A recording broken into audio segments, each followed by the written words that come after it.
যে কাজ যুক্তি দিয়ে বোঝানো যায় না, কিংবা যে কাজ আশ্চর্যজনকভাবে ঘটে যায়, তাকে আমরা বলি ভুতুড়ে কাণ্ড। আবার ভূতেরা নিজে যে কাজ করে তাকে তো ভুতুড়ে কাণ্ড বলেই। আমাদের পরিবারে এমনই এক ভুতুড়ে কাণ্ড ঘটেছিল। পরীক্ষা দিয়ে মামার বাড়ি বেড়াতে গেছি। দিদিমা আর মামাদের আদরের সঙ্গে প্রচুর আম, জাম, জামরুল খাচ্ছি। তোফা আনন্দে সময় কাটাচ্ছি। 3 মামা। বড় মামা রেল অফিসে কাজ করতেন, বউ ছেলে মেয়ে নিয়ে শহরের বাসা বাড়িতে থাকতেন। মাসে একবার বাড়িতে আসতেন। তিনি মেজ মামাকে তাঁরই অফিসে চাকরি করে দেওয়ার কথা বলেছিলেন, কিন্তু মেজ মামা রাজি নন। ছেলেবেলা থেকে মেজ মামা একটু আলাদা ধরনের, সব ব্যাপারেই বেপরোয়া। তিনি বলেছিলেন, চাকরি বাকরি আমার ধাতে পোষাবে না, আমি স্বাধীন ব্যবসা করব। তা মেজ মামা স্বাধীন ব্যবসাই শুরু করেছিলেন। 5 মাইল দূরের মাছের ভেড়ি থেকে মাছ কিনে গঞ্জের হাটে ব্যাপারীদের কাছে সেই মাছ বিক্রি করা। পরিশ্রমের কাজ, কিন্তু ভালো টাকাই হাতে থাকত। ছোট মামা কিছু করত না। মামাদের চাষবাসের জমি দেখত, আর অবসর সময়ে জাল দিয়ে পাখি ধরত, কাঠি দিয়ে খাঁচা তৈরি করত, আর তাতে পাখিগুলোকে রাখত। তবে বেশি দিন নয়, হঠাৎ একদিন খাঁচার দরজা খুলে সেই পাখিগুলোকে উড়িয়ে দিত। 1 নম্বরের খেয়ালি লোক। আমাদের গল্প অবশ্য মেজ মামাকে নিয়ে। গল্পই বা বলি কেন, একেবারে আমার চোখে দেখা ঘটনা। মেজ মামা খুব ভোরে উঠে সাইকেলে রওনা হয়ে যেতেন। খুব ভোরে, তখন ভালো করে আলোও ফুটত না। রাস্তাটা অনেকটা পাকা নয়, মানুষের পায়ে পায়ে চলা সরু একটু রেখা। বেশ কিছুটা যাবার পর ইউনিয়ন বোর্ডের পাকা রাস্তা। একদিন ভোরবেলায় আকাশ মেঘাচ্ছন্ন, থেকে থেকে বিদ্যুতের ঝিলিকার, মেঘের গর্জন। বোঝা যাচ্ছে একটু পরেই ঝড় জল শুরু হয়ে যাবে। মেঘের ডাকে আমিও ভোর ভোর উঠে পড়েছি। উঠে মেজ মামার যাওয়ার তোড়জোড় দেখছি। দিদিমা বললেন, ওরে, এই আবহাওয়ায় আজ না হয় নাই বেরোলি। আকাশের অবস্থা ভালো নয় যে, এখনই ঝড় তুফান উঠছে। ঝড়কে দিদিমা তুফান বলতেন। মেজ মামা হাসলেন, তাহলে তো বর্ষাকালে বাড়ির বাইরেই যাওয়া যাবে না। আমার কাছে বর্ষাতি আছে, কোনো অসুবিধা হবে না। মেজ মামা যখন বের হলেন, তখন ফোঁটা ফোঁটা বৃষ্টি আরম্ভ হয়েছে। বাতাসও বেশ জোর। আধ ঘন্টার মধ্যে দারুণ ঝড় উঠল। চারদিক অন্ধকার, বাজির শব্দে কান পাতা দেয়, সেই সঙ্গে তুমুল বর্ষণ। এধারে ওধারে বড় বড় গাছ মরমর করে ভেঙে পড়ল, কি বাড়ি চালা উড়ে গেল, ধসে পড়ল মাটির দেয়াল। দিদিমার কথাই ঠিক, তুফানই বটে। আমি জানলার ধারে চুপচাপ বসে প্রকৃতির এই তাণ্ডব দেখছি। একটু পরেই দিদিমা এসে আমার পাশে বসলেন। বসেই আক্ষেপ করতে লাগলেন, এই দুর্যোগে বাড়ির কুকুর বেড়াল বাইরে বের হয় না, আর এত বারণ করা সত্ত্বেও ছেলেটা আমার রাস্তায় বের হলো রে। সত্যি চিন্তার কথা। এই ঝড় জলে বর্ষাতি আর মেজ মামাকে কতটুকু বাঁচাতে পারবে? হাওয়ার দাপটে সাইকেল চালানোই মুশকিল। সাইকেল থেকে নেমে যে কোনো গাছের তলায় আশ্রয় নেবেন, তাও তো নিরাপদ নয়। মাথার উপর গাছের ডাল ভেঙে পড়লেই হলো। সন্ধে পর্যন্ত একটানা ঝড় বৃষ্টি চলল। দিদিমা খাওয়া দাওয়া ছেড়ে বিছানা নিলেন, আর তারপর মেজ মামার নাম করে অঝরে কান্না। ওরে, তুই আমার কথা শুনলি না, তুই চলে গেলি, তুই আমার কথাটা শুনলি না কেন রে? সেই মেজ মামা ফিরলেন রাত 8টা নাগাদ। সাইকেল নেই, হেঁটেই এসেছেন। হাঁটু পর্যন্ত কাদা, পরনের জামা কাপড় ছিন্ন ভিন্ন, বর্ষাতির কোনো খোঁজ নেই। দিদিমা মেজ মামাকে চাপটে ধরলেন, কিছুতেই ছাড়বেন না। আর শুধুই কি চাপটে ধরা, ভেউ ভেউ করে কান্না। আয় বাবা, কোথায় ছিলে এতক্ষণ? মেজ মামা বিরক্ত হয়ে বললেন, সরো, আরে জাপটা জাপটি আমার ভালো লাগে না। মা করছো কি? আরে আমি মরছি নিজের জ্বালায়। আমি জিজ্ঞাসা করলাম, মেজ মামা তোমার সাইকেল? বটগাছ চাপা পড়ে খণ্ড বিখণ্ড হয়ে গেছে। বটগাছ চাপা? হ্যাঁ, ওই কাঞ্চনতলার কাছে দারুণ ঝড় উঠল, বটগাছের ডাল মরমর করে ভেঙে পড়লো আমার উপর, সাইকেল ভেঙে চুরমার, আমি ছিটকে পড়লাম মাটির উপর। দেখ না।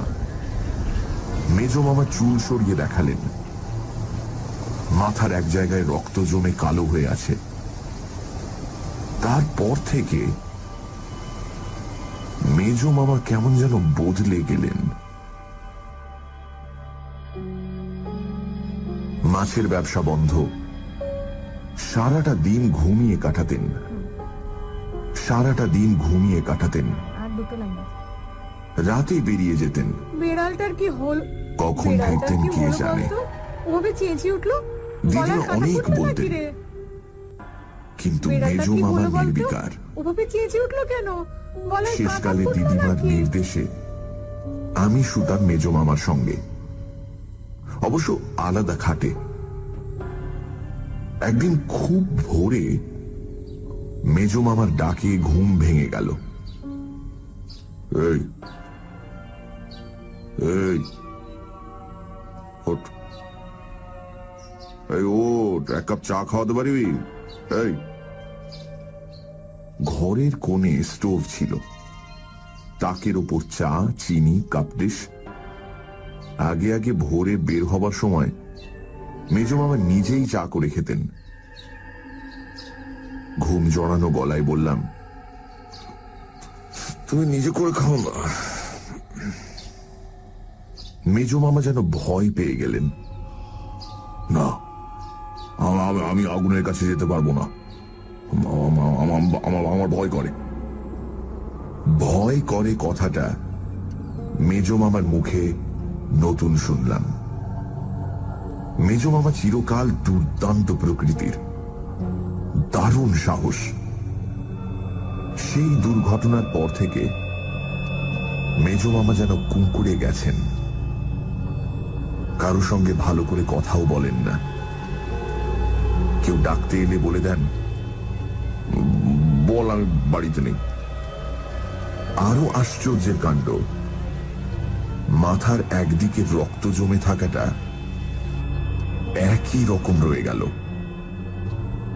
ওষুধপত্র, মালিশ, কিছুতেই কিছু হলো না। অগত্যা উঠে চা তৈরি করে দিলাম, নিজেও খেলাম এক কাপ। আর এক রাতে এমন এক ব্যাপার ঘটল, তাতে একটু ভয়ই পেয়ে গেলাম। কদিন গুমোট গরম পড়েছে, হাত পাখা নেড়ে নেড়ে পরিশ্রান্ত হয়ে পড়েছি। কিছুতেই ঘুম আসছে না, বিছানায় এপাশ ওপাশ করছি। বহু কষ্টে যাও বা একটু ঘুম এলো, সেটা পেঁচার কর্কশ আওয়াজে ভেঙে গেল। ভয় পেয়ে উঠে বসলাম। জানলা দিয়ে ঘরের মধ্যে চাঁদের আলো এসে পড়েছে, কোথাও একটুও অন্ধকার নেই। মেজ মামার দিকে চোখ ফিরিয়েই চমকে উঠলাম। আমার মামার বাড়ির সবাই বেশ বেঁটে, মেজ মামা আবার সবচেয়ে বেঁটে। সেই মেজ মামাকে দেখলাম, বিরাট চেহারা, দেহ খাটের বাইরে গিয়ে পড়েছে, দুটো চোখ রোগড়ে নিয়ে। আবার দেখলাম একই দৃশ্য। খাট থেকে নেমে পালাবার চেষ্টা করতেই দৃশ্য বদলে গেল। মেজ মামা যেন নিজের সাইজে ফিরে এলেন। মনকে বোঝালাম, ঘুম চোখে নিশ্চয়ই ভুল দেখেছি, না হলে এমন ব্যাপার হতে পারে নাকি।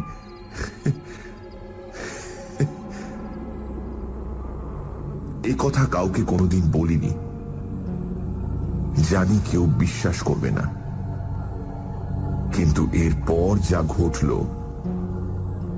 তাতে আমি রীতিমতো ঘাবড়ে গেলাম।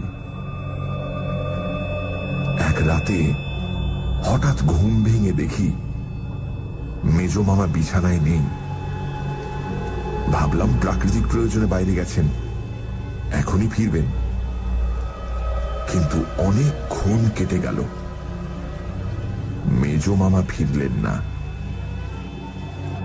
উঠে পড়লাম, জানলা দিয়ে বাইরে চোখ ফিরিয়েই বুকের রক্ত হিম হয়ে গেল। মেজ মামা রোয়াকে বসে আছেন, জানলার দিকে পেছন ফিরে। একটু দূরে গোটা কয়েক গাছ পার হয়ে একটা জাম গাছে ছোট মামা জাল পেতে রেখেছে পাখি ধরবার জন্য। জালের এক জায়গায় ফুটো ছিল, ছোট মামা বোধহয় লক্ষ্যই করেনি। সেই ফুটো দিয়ে আটকে থাকা পাখিগুলো ফুরুত ফুরুত করে বেরিয়ে যাচ্ছে। মেজ মামা বসে বসেই হাত বাড়ালেন। কি বিরাট হাত! রোয়াক থেকে জাম গাছটার দূরত্ব কমপক্ষে 30 গজ তো হবেই। হাতটা সোজা গাছের উপর চলে গেল, যেখানে জালের ফুটো সেখানে। মেজ মামা আঙুল দিয়ে জালে গিট বেঁধে দিলেন।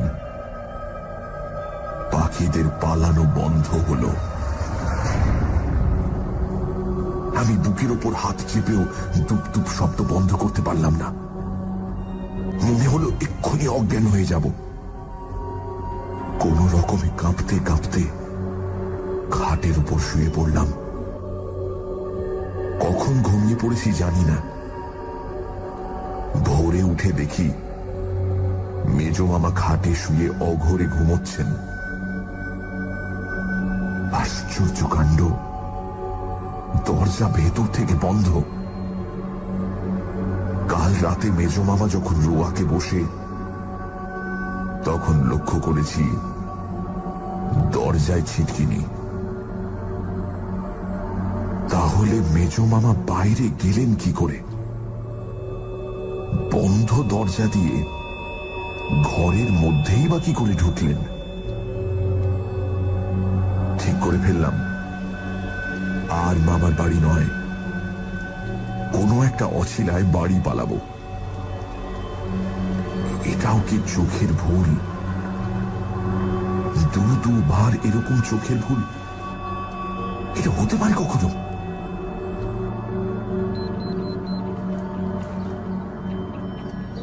দুপুরবেলা কিন্তু মত বদলে গেল। ছোট মামা জালে আটকানো পাখিগুলো নিয়ে খাঁচায় পুড়ছিল। আমি তাই বসে বসে দেখছিলাম। মেজ মামাও বসেছিলেন।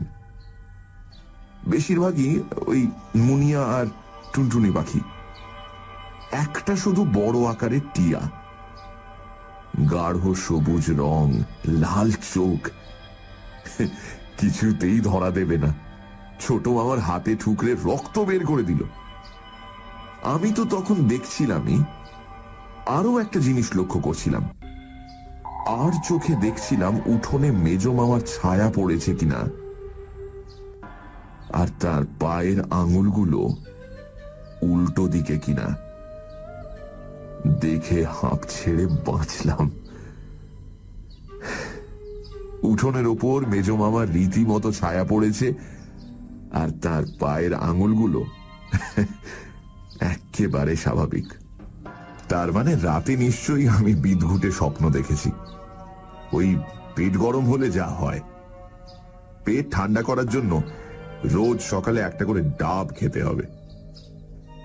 আর তার সঙ্গে বাড়ি ফিরে যাওয়ার বিপদও আছে। এখানে তো দিব্যি হেসে খেলে বেড়াচ্ছি, আর ওখানে বাবা রোজ 5 পাতা হাতের লেখা আর 10টা অঙ্ক কষাবে। সানডে সাসপেন্স শুধুমাত্র রেডিও মির্চি 98.3 FM এ ইটস হট। সানডে সাসপেন্সে আজ হরিনারায়ণ চট্টোপাধ্যায়ের লেখা ভুতুড়ে কাণ্ড। গল্পের কথক শোনাচ্ছে অনেকদিন আগে তার মামার বাড়িতে ঘটে যাওয়া একটা ঘটনা। ছুটিতে সে মামার বাড়িতে এসেছে। 3 মামার মধ্যে মেজ মামাই একমাত্র স্বাধীন ব্যবসা করতেন। একদিন তুমুল ঝড় জল বৃষ্টির মধ্যে মেজ মামা বাড়ি থেকে বেরোলেন দিদিমার কথা অগ্রাহ্য করে। একটানা ঝড় বৃষ্টি চলল। রাতে মেজ মামা ফিরলেন মাথায় চোট, রক্ত জমে কালো হয়ে গেছে। তার সাইকেলটি বটগাছ চাপা পড়ে ভেঙে চুরে গেছে। এরপর থেকে মেজ মামা কেমন যেন বদলে যেতে লাগলেন। কাজে যাওয়া বন্ধ করে দিলেন এবং রাতে ঘটতে লাগলো অদ্ভুত অলৌকিক সব কাণ্ড।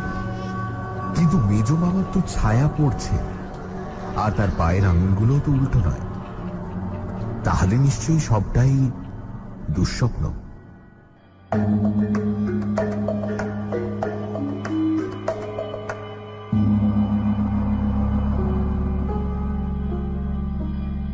বেশ কিছুদিন অলৌকিক কিছু চোখে পড়ল না। বুঝতে পারলাম নিজের ভয়ের বিকৃত রূপটাই আমি দেখেছি। মেজ মামা যে মাছের ব্যবসা ছেড়ে দিয়েছেন তাতে দিদিমা খুব খুশি। তার দুশ্চিন্তার অবসান হয়েছে।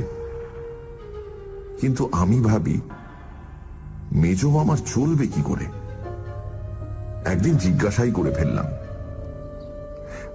হ্যাঁ মেজ মামা, এই তুমি যে মাছের ব্যবসা ছেড়ে দিলে কি হবে? মেজ মামা চুল আঁচড়াচ্ছিলেন। ফিরে বললেন, কেন, তোর অসুবিধাটা কি হচ্ছে? মুশকিলে পড়ে গেলাম।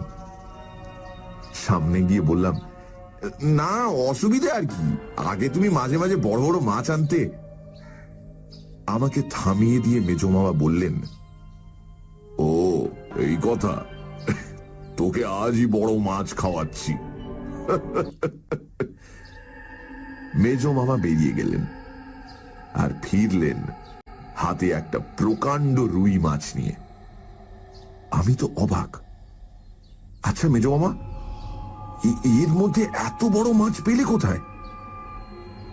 মেজ মামা হাসলেন, একজন জেলের সঙ্গে দেখা হয়ে গেল। মাছের ঝুড়ি নিয়ে হাটে যাচ্ছিল, আমার তো সবাই চেনা, বলতেই দিয়ে দিল। দিদিমার আনন্দ আর ধরে না।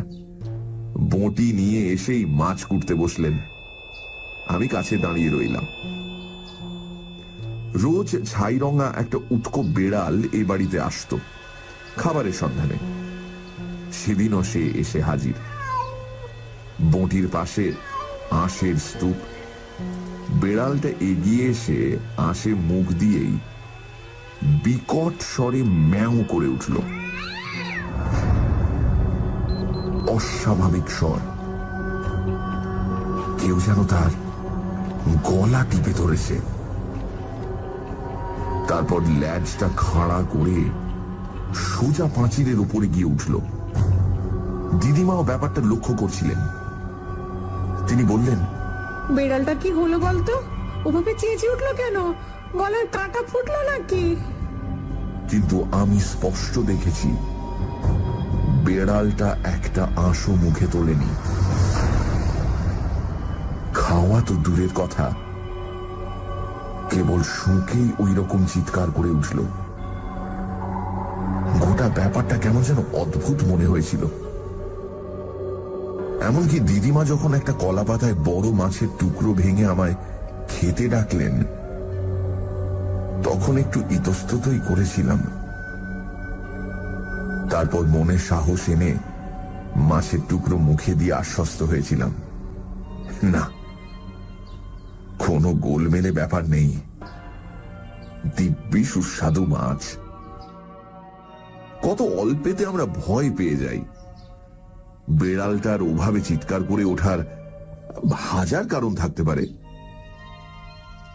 তবে সেদিন থেকে বেড়ালটাকে আর ধারে কাছে দেখতে পেলাম না। বোধহয় অন্য কোনো বাড়িতে আস্তানা গেড়েছে।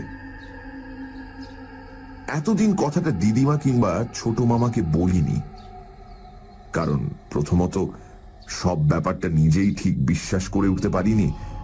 হয়তো আমারই চোখের ভুল, কিংবা ভয়ের ছায়াটা রূপ ধরে আমার সামনে এসে দাঁড়িয়েছিল। দ্বিতীয়ত, প্রয়োজন হলে এই অলৌকিক কাণ্ড যে কাউকে দেখাতে পারবো এমন সম্ভাবনাও কম। তাছাড়া দিদিমাকে নিজের ছেলের সম্বন্ধে কি করে এসব কথা বলি?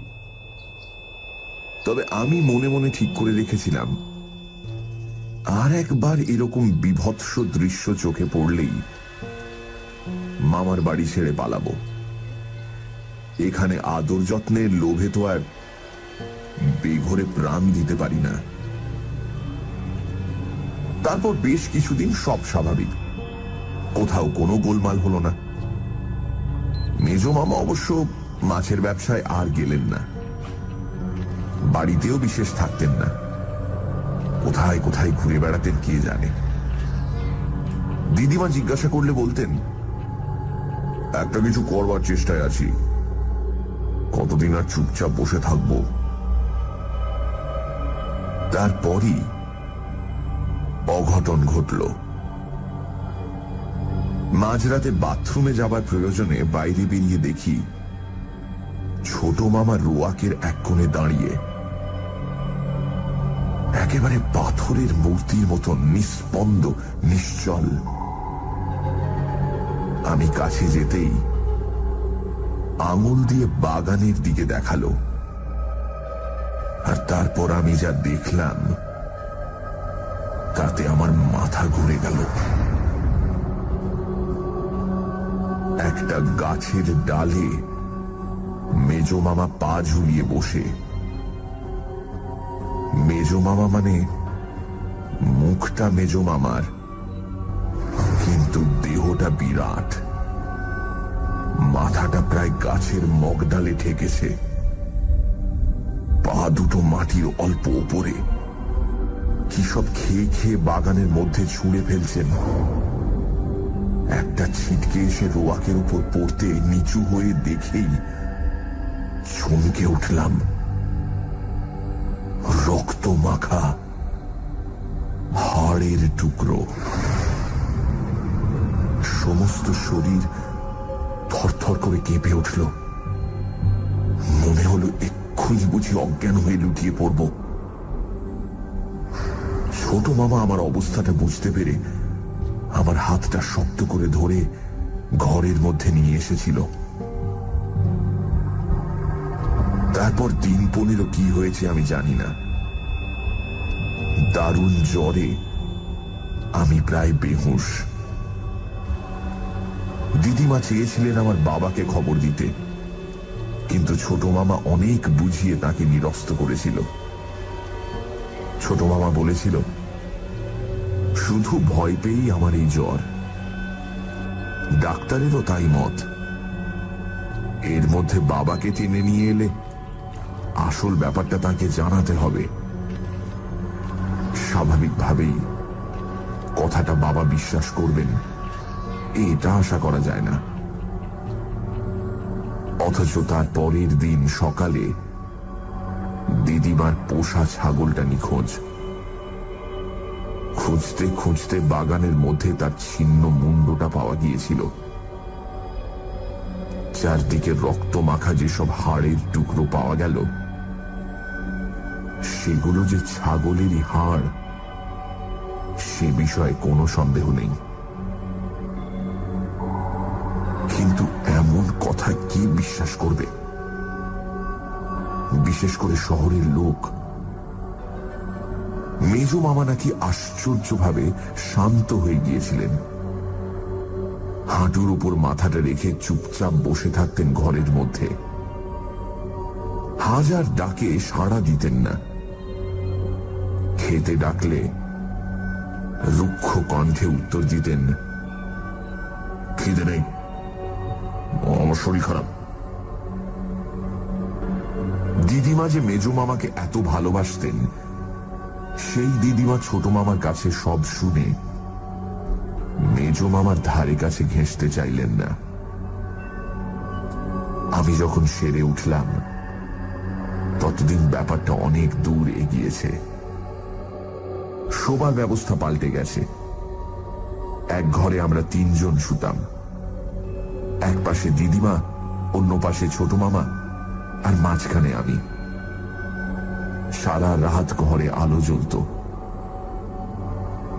ছোট মামা দরজায় ভেতর থেকে ডবল তালা লাগিয়ে দিত।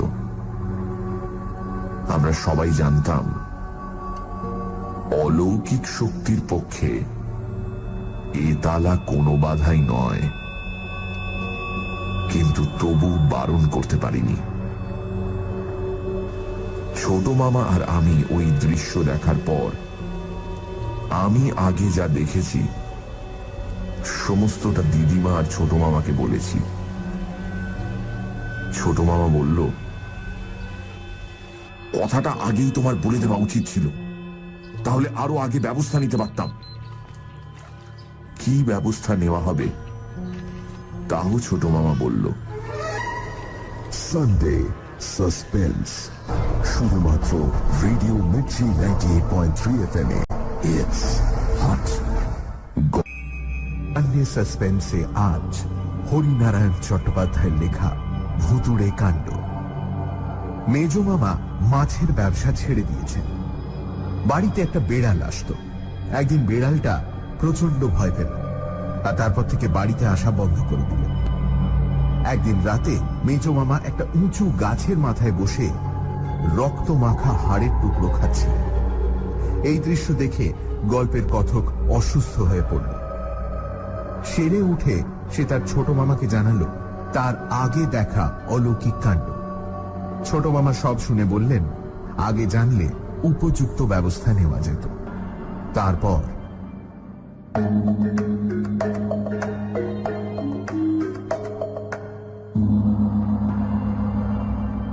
বদনপুর এখান থেকে 2.5 মাইল। সেখানকার ভৈরব রোজা খুবই বিখ্যাত। তার খড়মের আওয়াজে ভূত প্রেত নাকি থরথর করে কাঁপে। তাকে পাওয়া একটু মুশকিল। লোকের ডাকে প্রায় ভিঙ্গায় চলে যায়, আর দক্ষিণাও 1 মুঠো টাকা। দিদিমাকে ছোট মামা অনেক কষ্টে রাজি করালো। দিদিমা সব বুঝেও একটু ইতস্তত করলেন। হাজার হোক ছেলে তো। ছোট মামা বোঝালো, বেশ তো, ভৈরব রোজা এলেই সব বোঝা যাবে। খুব ভোরে ছোট মামা বেরিয়ে পড়ল। বদনপুরে ভৈরবকে যদি না পাওয়া যায় তাহলে অন্য গাঁ থেকে তাকে ধরে আনতে হবে। ছোট মামা যখন বের হয় তখন মেজ মামা বাড়ি ছিলেন না। আধ ঘন্টা পরে কোথা থেকে ফিরে এলেন। চেহারা দেখে মনে হলো অনেক দূর থেকে যেন ছুটতে ছুটতে আসছেন। হাঁটু পর্যন্ত কাদা, সারা দেহ ঘামে ভিজে গেছে। তাড়াতাড়ি আসতে গিয়ে ফতুয়াটা গাছের ডালে লেগে ছিঁড়ে গেছে। দিদিমা রোয়াকে বসে তরকারি করছিলেন, আর আমি পাশে বসেছিলাম। মেজ মামা সামনে এসে দাঁড়ালেন। ঠোঁটের দুপাশে ফেনা, লাল চোখ পাকিয়ে দিদিমাকে জিজ্ঞাসা করলেন, ছোনে কোথায় গেছে? ছোনে ছোট মামার ডাকনাম। আমার বুকের টুপটাপ শব্দ আমি স্পষ্ট শুনতে পেলাম। ভয় হলো অবশ হয়ে বটির উপর না পড়ে যাই। দিদিমা কাঁপা কাঁপা গলায় বললেন, ও নিজের কি একটা দরকারে বেরিয়েছে যে। নিজের দরকার না চাই। মেজ মামার দাঁত কিড়বিড় করে উত্তর দিলেন, ভয় তো নয়, সত্য। আচ্ছা ঠিক আছে। কথাগুলো বলেই মেজ মামা জোরে জোরে পা ফেলে বাড়ির চারপাশে ঘুরতে লাগলেন। দুটো হাত পিছনে, কেবল মাথা নাড়ছেন, থুতু ফেলছেন, আর ঘুরছেন। ব্যাপার দেখে দিদিমা আর সাহস পেলেন না। আমার হাত ধরে ঘরের মধ্যে ঢুকে দরজায় খিল তুলে দিলেন। দিদিমার দিকে চেয়ে দেখি তার দু চোখ বেয়ে জল গড়িয়ে পড়ছে। তার মনের কষ্টটা বুঝতে পারলাম।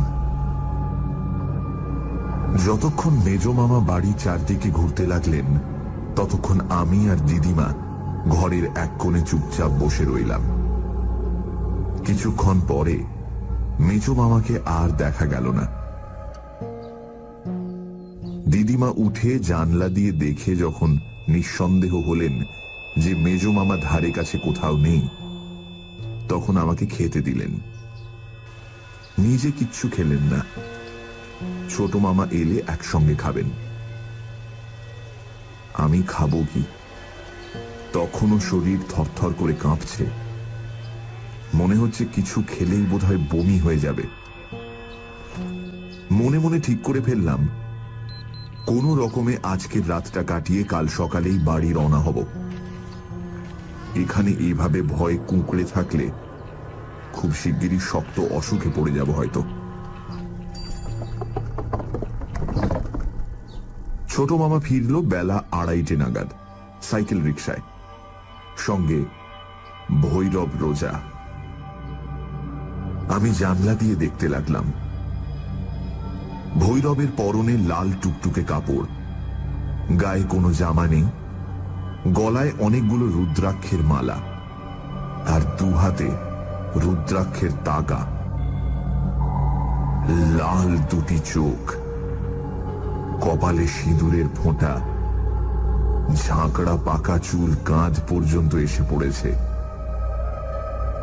ভৈরব নেমে ঢুকতে গিয়েই থমকে দাঁড়িয়ে পড়ল। বাতাসে কি যেন শুঁকল। তারপর ছোট মামার দিকে ফিরে বলল, কেউ গৃহবন্ধন করেছে? ছোট মামা অবাক। গৃহবন্ধন কি? কেউ মন্ত্র পড়ে গৃহবন্ধন করে দেয়, তাতে এই গৃহের মধ্যে কোনো কাজকর্ম করলে তা ফল দেয় না। কিন্তু কে এ কাজ করবে? যাকে তাড়াতে চাও সেই করবে। কিন্তু তার পক্ষে তো কিছু জানা সম্ভব নয়। ছোট মামার কথায় ভৈরব খুব জোরে হেসে উঠল।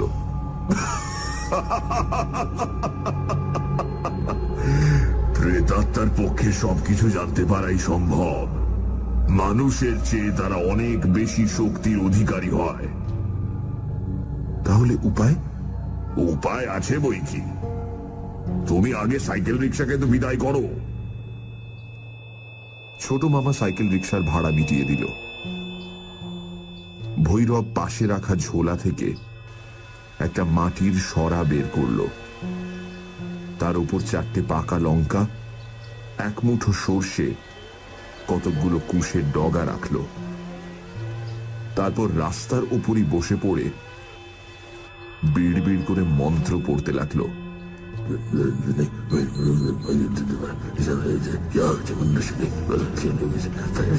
মন্ত্র পড়ার সঙ্গে সঙ্গে সেই লঙ্কা, সর্ষে আর কুশের ডগা আমাদের বাড়ির দিকে ছুঁড়তে লাগলো। পিছনে নিঃশ্বাসের শব্দ হতে ফিরে দেখলাম দিদিমা এসে দাঁড়িয়েছেন। তার চোখে তখনও জল। আধ ঘন্টা পরে ভৈরব উঠে দাঁড়ালো। ঠিক আছে, এবার বাড়ির মধ্যে চলো। ভৈরবের কাণ্ড কারখানা দেখে ইতিমধ্যেই রাস্তার ওপর গাঁয়ের কিছু লোক জড়ো হয়েছিল। ভৈরবের পিছন পিছন তারা বাড়ির মধ্যে এসে ঢুকল। উঠোনে মাটি দিয়ে বেদি করা হলো, তাতে কাঠ, শুকনো ডালপালা দিয়ে আগুন জ্বালানো হলো। ভৈরব সেই অগ্নিকুণ্ড প্রদক্ষিণ করতে করতে মাঝে মাঝে কাঠি করে ঘি ছিটিয়ে দিতে লাগলো। সঙ্গে সঙ্গে আগুন দাউ দাউ করে জ্বলে উঠতে লাগলো। ততক্ষণে সাহস পেয়ে আমি রোয়াকে গিয়ে বসেছি। দিদিমা আমার পাশে, ছোট মামা ভৈরবের কাছে তার ভাই ফরমাইশ খাটছে। আধ ঘন্টা কিচ্ছু হলো না, সব নিস্তব্ধ। শুধু ভৈরবের রুক্ষ গলায় মন্ত্রপাঠের শব্দ শোনা গেল। হিং টিং ছট করে অদ্ভুত ভাষা। আমি যখন ভাবতে শুরু করেছি যে সবটাই বুঝল কি, তখন হঠাৎ শোঁ শোঁ আওয়াজ। ঠিক অনেক দূর থেকে ঝড় এলে যেমন হয়। পশ্চিম দিকের গাছপালাগুলো ভীষণভাবে দুলতে লাগলো। গাছের ডালে বসা কাকের দল চিৎকার করে আকাশে পাক খেতে লাগলো। একটু পরেই গাছপালার পিছন থেকে মেজো মামা এসে হাজির। দুটি চোখ বন বন করে ঘুরছে, ফুলে উঠেছে নাকের পাটা, মুখে একটা মুরগি, বেচারি মরণ যন্ত্রণায় পাখা ঝটপট করছে। মেজো মামার দুকশ বেয়ে রক্ত গড়িয়ে পড়ছে। মেজো মামার সেই মূর্তি দেখে আমি ভয়ে দিদিমাকে জড়িয়ে ধরলাম। দেখলাম উত্তেজনায় দিদিমাও ঠক ঠক করে কাঁপছেন। মেজো মামা এসে দাঁড়াতে ভৈরবেরও চেহারা বদলে গেল। সে আরো জোরে জোরে মন্ত্র পড়তে লাগলো। আগুনে মুঠো মুঠো কি ফেললো, তাতে আগুন আরো দাউ দাউ করে জ্বলে উঠল।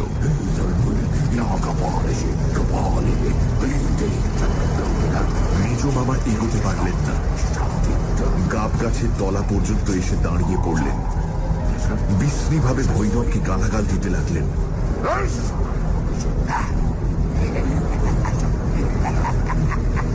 আধ খাওয়া মুরগিটা ছুড়ে দিলেন তার দিকে। মুরগিটা এসে পড়ল আগুনের মধ্যে। ভৈরব চেঁচিয়ে উঠল, কে তুই? মেজো মামা আরো জোরে চিৎকার করে বললেন, আমি দয়াল বাড়ুজ্য। না, তুই দয়াল নস, ঠিক করে বল, কে তুই? দয়াল বাড়ুজ্যে মেজো মামার নাম, ডাক নাম টোনা। বলবো না। মেজো মামার সে কি গর্জন! ঠোঁটের দুপাশে ফেনা এসে জমল। বলবি না? আচ্ছা আচ্ছা, দেখি বলিস কিনা।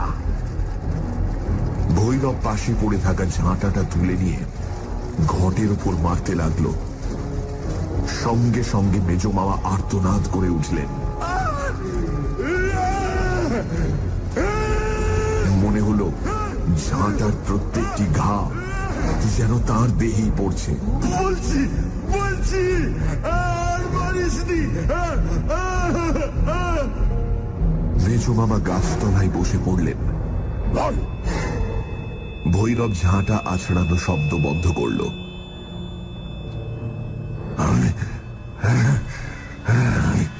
আমি মাহিন্দার ডোম। ভৈরব দিদিমার দিকে চোখ ফেরালো। আপনি চেনেন এই মহিন্দার ডোমকে? দিদিমা একটু ভেবে নিয়ে বললেন,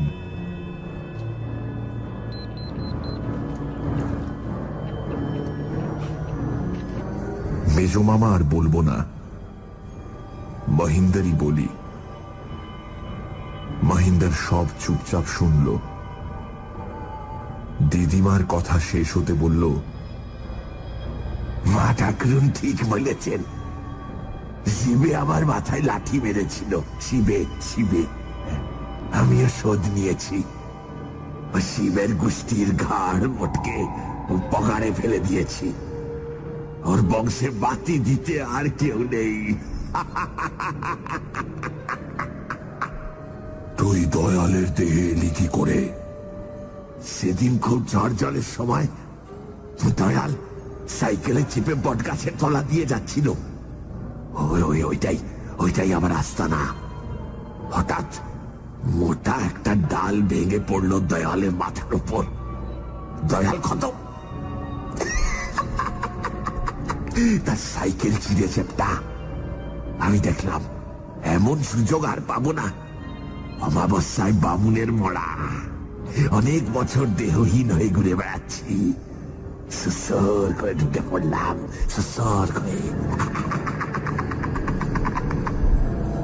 এই দেহ তোকে ছাড়তে হবে, ভৈরব বলল। মাথা খারাপ? আমি ছাড়বো না, আমি ছাড়বো না, আমি ছাড়বো না। তবে রে, আবার ঘটের উপর ঝাঁটার আছড়ানি। মাটির উপর গড়াগড়ি দিয়ে মহিন্দার যন্ত্রণায় কাতরাতে লাগলো। একটু পরে বলল, যাবো যাবো যাবো যাবো যাবো।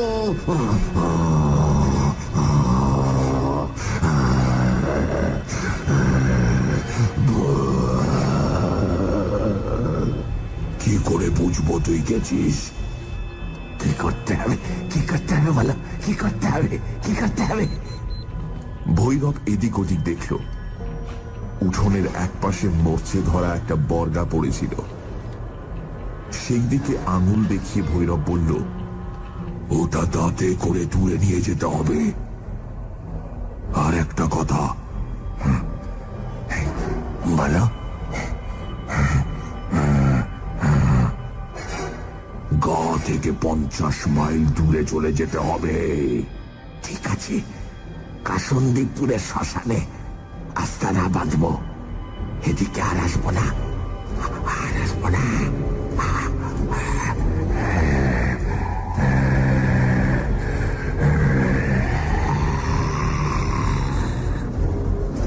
যা তবে যা। লোহার ভারী বর্গা, যেটা তুলতে অন্তত 4 জন লোকের দরকার, সেটা মহিন্দার অবলীলাক্রমে দাঁতে করে তুলে নিল। আবার সেই ঝোড়ো হাওয়া, গাছপালার মধ্যে দিয়ে বর্গা নক্ষত্র বেগে কোথায় অদৃশ্য হয়ে গেল। এদিকে নজর পড়তে দেখলাম মেজো মামার প্রাণহীন দেহটা কাব গাছ তলায় পড়ে আছে, আর সেই দেহ থেকে বিশ্রী পচা গন্ধ বের হচ্ছে। ভৈরব বলল, এখনই দেহটা সৎকারের ব্যবস্থা করো। অনেক দিনের বাসি মোড়া। দুম করে একটা শব্দ। দিদিমা অজ্ঞান হয়ে রোয়াকের উপর ঢলে পড়লেন। এসব অনেক দিনের কথা। দিদিমা কবে মারা গেছেন। মামারাও কেউ বেঁচে নেই। মামা তো ভাই বোনেরা কে কোথায় ছিটকে পড়েছে খবর রাখি না। আমারও বেশ বয়স হয়েছে। খুব ঝড় জল শুরু হলে ওইসব ঘটনা চোখের সামনে ভেসে ওঠে। মাঝে মাঝে মনে হয়, সত্যি কি এসব অবিশ্বাস্য ব্যাপার ঘটেছিল? কিন্তু চোখের সামনে দেখা সবকিছু অস্বীকারই বা করি কি করে?